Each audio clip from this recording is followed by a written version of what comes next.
Hi everybody. As you can see here, this used to be white paper, and I use that for a template to cut this part of the fascia, and I'm going to continue to do that. And here's another piece here I'm using.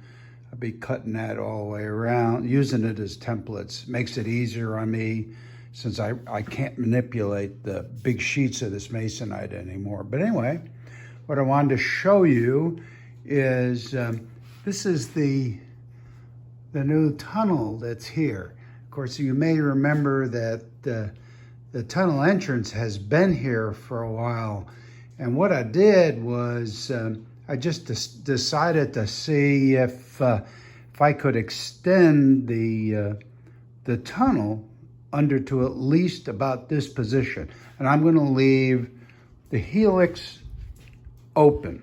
I've decided on that. It's easier to get at things and so on.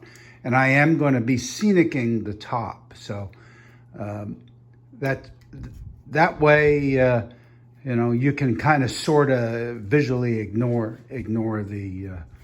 that part. But anyway, so what I did was I had this design with this stuff still moves.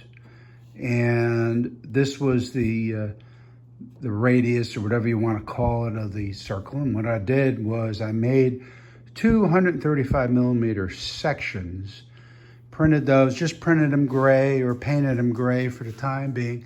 And you can see through the tunnel, it'll give you the effect once this is all scenic that you're actually inside of a tunnel. It's pretty simple to do that kind of stuff. So, but anyway, I just wanted to share that with you, and my dog Sadie's over there walking around. So, but anyway, that's what I've been doing here the last week. So thanks for watching.